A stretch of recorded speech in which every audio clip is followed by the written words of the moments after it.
Selamat berjumpa kembali Ananda sekalian. Pada pertemuan kali ini, Ibu akan membahas materi terkait keunggulan dan keterbatasan antar wilayah serta peran pelaku ekonomi dalam suatu perekonomian. Kita akan membahas bagian pertama tentang keunggulan dan keterbatasan antar ruang dalam permintaan dan penawaran serta teknologi.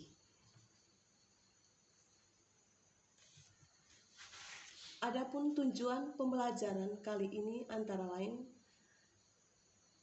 melalui video yang akan kita simak, Ananda diharapkan mampu yang pertama menjelaskan keunggulan dan keterbatasan antar ruang. Yang kedua, membandingkan perilaku konsumsi antara masyarakat kota dan masyarakat desa. Yang ketiga, mengidentifikasi hasil-hasil kekayaan alam di berbagai wilayah di Indonesia. Dan yang keempat, menjelaskan cara yang dilakukan oleh daerah yang tidak memiliki sumber daya alam yang memadai dalam memenuhi kebutuhan hidupnya sehari-hari. Berbicara keunggulan dan keterbatasan antar ruang atau antar wilayah satu dengan wilayah yang lain berkaitan erat dengan kekayaan alam Indonesia. Untuk itu, kita simak video berikut ini.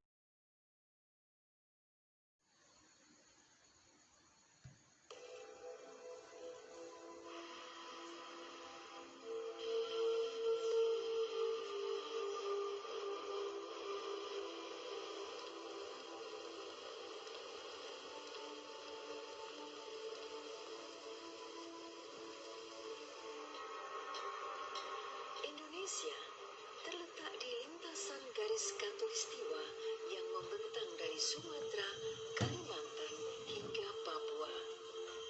Keindahan alam Indonesia yang terdiri dari pesisir pantai, gugusan pulau-pulau, barisan pegunungan, dan hijaunya hutan belantara menjadikan Indonesia disebut sebagai Jamrut Khatulistiwa.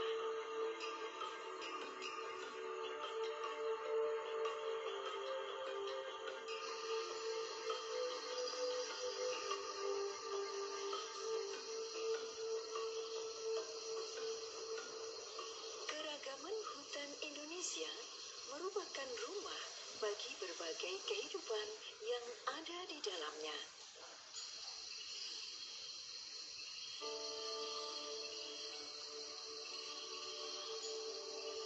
Keanekaragaman hayati yang ada merupakan terbesar kedua di dunia setelah Brazil.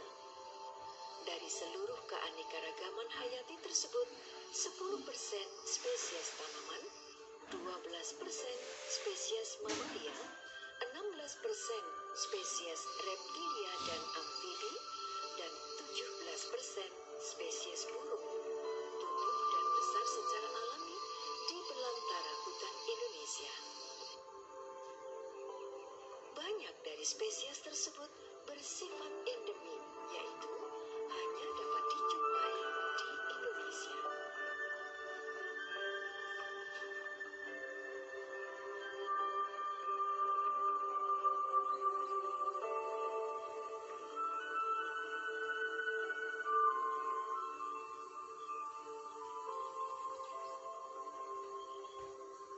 Hutan hujan Indonesia merupakan paru-paru dunia dan merupakan salah satu dari 3 wilayah hutan yang mampu menjaga keseimbangan iklim global selain hutan Amazon di Amerika Latin dan Kongo di Afrika. Keberadaannya sangat penting bagi 7 miliar warga dunia. Hutan adalah inspirasi bagi jati diri sebagian besar suku-suku bangsa Nusantara. Bangga dengan hutan Indonesia berarti bangga dengan jati diri dan budaya bangsa. Menjaga hutan berarti menjaga jati diri dan budaya. Bahkan, bagi sebagian suku bangsa lainnya, hutan dan tanah dianggap sebagai ibu sumber kehidupan. 100% Indonesia adalah 100% kebanggaan dan 100% semangat untuk menjaga sumber inspirasi bangsa. Hutan Indonesia adalah berkah dari Tuhan untuk bangsa ini. Perlindungan secara menyeluruh terhadap kekayaan ini mutlak dilakukan demi keseimbangan bumi dan kehidupan warganya. Menjaganya untuk Indonesia Raya tetap jaya sentosa. Selamatkan hutan, selamatkan 100% Indonesia.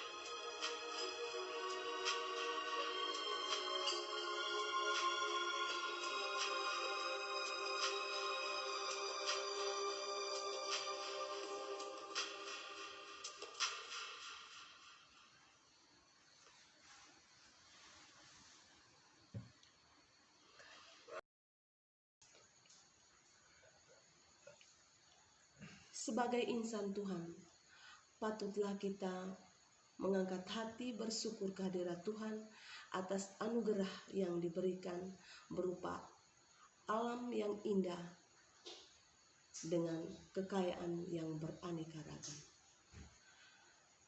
Namun meskipun demikian, ada juga saudara-saudara kita di daerah-daerah tertentu yang juga masih memiliki keterbatasan dalam hasil-hasil alam. Hal inilah yang menyebabkan terjadinya permintaan dan penawaran untuk memenuhi kebutuhan hidup sehari-hari. Yang berikut kita lihat tentang perilaku konsumsi antara masyarakat kota dan masyarakat desa dalam memenuhi kebutuhan hidup sehari-hari. Masyarakat kota lebih banyak membeli barang dan jasa dibandingkan dengan masyarakat desa. Hal ini disebabkan oleh beberapa faktor. Faktor utamanya yaitu pendapatan. Masyarakat kota pada umumnya memiliki pendapatan yang lebih tinggi dibandingkan dengan masyarakat desa. Di kota juga ditunjang oleh infrastruktur dan sarana prasarana yang memadai seperti minimarket, supermarket, pasar, dan sebagainya. Dibandingkan dengan masyarakat desa yang memiliki pendapatan yang rendah, kemudian infrastruktur dan sarana prasarana yang kurang memadai. Hal ini sangat mempengaruhi perilaku konsumsi antara masyarakat kota dan masyarakat desa. Yang berikut kita lihat tentang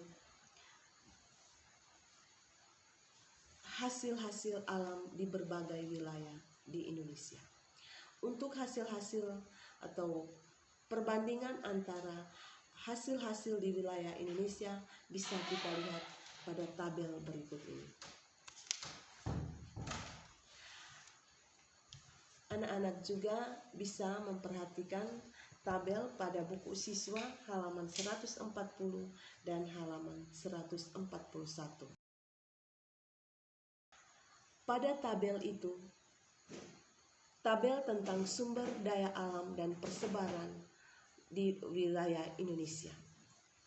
Dalam tabel itu jelas terlihat mulai dari Pulau Sumatera, Pulau Jawa, Pulau Bali, Nusa Tenggara, baik itu Nusa Tenggara Timur, Nusa Tenggara Barat, Kalimantan, Sulawesi, dan Maluku serta di Papua memiliki sumber daya alam yang berbeda-beda. Saya kasih contoh. Wilayah Aceh memiliki hasil kekayaan alam seperti semen andalas, pupuk, minyak, emas, dan perak. Sementara di daerah Nusa Tenggara Timur, hasilnya antara lain semen kupang, mangan, dan minyak cendana. Jadi ada perbedaan antara satu wilayah dengan wilayah yang lainnya. Di setiap wilayah memiliki kekayaan alam atau hasil alami yang berbeda-beda.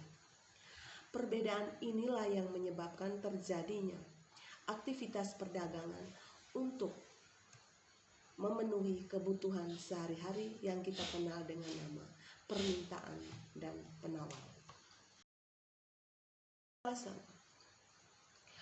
Perbedaan potensi alam antara satu pulau dengan pulau yang lain atau antara satu provinsi dengan provinsi yang lain, salah satu faktor yang menyebabkan adalah faktor teknologi.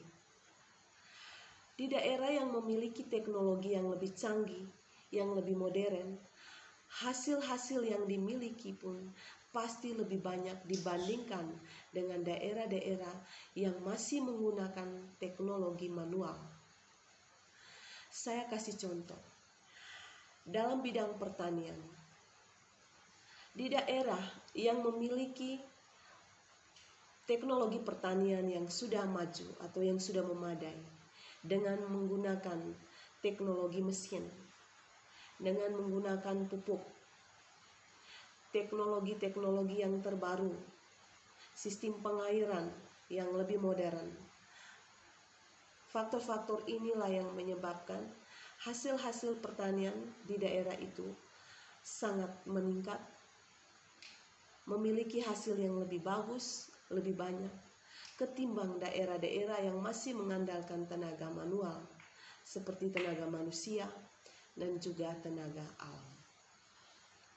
Jadi, teknologi juga sangat berpengaruh dalam meningkatkan